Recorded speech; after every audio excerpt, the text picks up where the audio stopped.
Hi there, I'm Lee Higginbotham.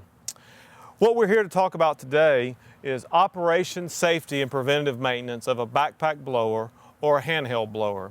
When operating these products, the first thing that I'm going to recommend to you is that you refer to your operator's manual. Hopefully you have one, but for some reason if you don't, I would recommend that you stop by a servicing dealer of that manufacturer and ask them for a copy of it. If they're not able to obtain one, you can simply go online for most leading manufacturers and they're going to have them in a format that you can either print them or read them. So when running those products, please start with that. The next thing that I want to talk about is some of the things that you want to wear as far as safety apparel when running a blower. If you're in a commercial environment, I recommend that you wear some type of orange vest so it's highly visible from cars or objects coming at you. Other products that you want to use when running a backpack blower, number one is going to be some form of ear protection. You have two methods here. You either have a simple earplug that you stick in your ear, which I really enjoy in the summer months because they're not as hot as the ear muffs. The ear muffs I tend to wear more in the winter to keep my ears warm, and they're very comfortable when you buy a quality pair. A lot of people may own a set specifically for firearms or for other types of events that they do, but it is critical when you're running a backpack blower to have ear protection.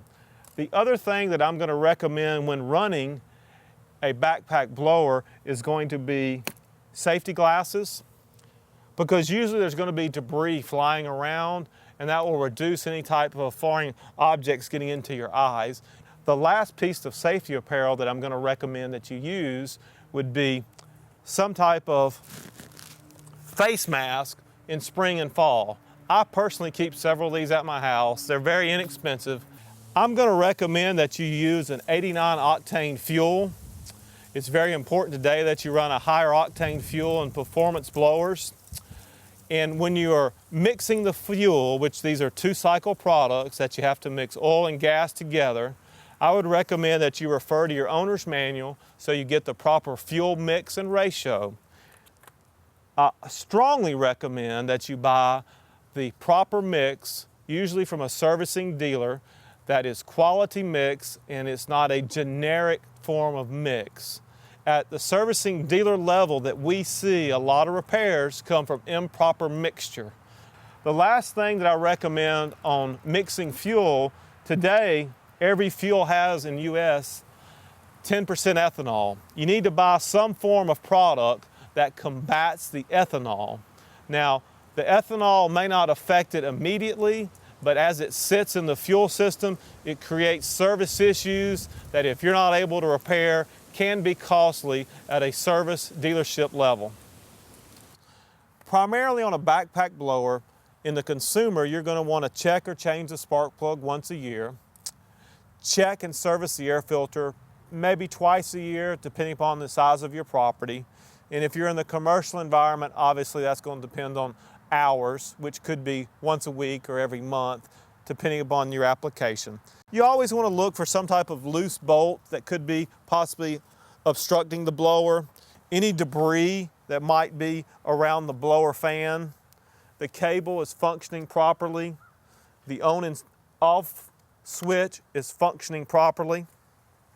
And those are the general maintenance tips that you're going to need to do on a blower. Now we're going to put the blower on and show you some tips on that. First, I'm going to put my earplugs in,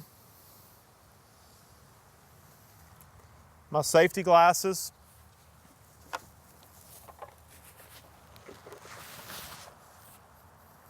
okay, now that we have the blower on, it's very important that we pull these straps up tight and strong, and what that's going to achieve is raising the blower up on your back as much as possible, and it transfers the load up on your shoulders so you won't get fatigue or your back is to bother you when you're running one of these blowers at extended times.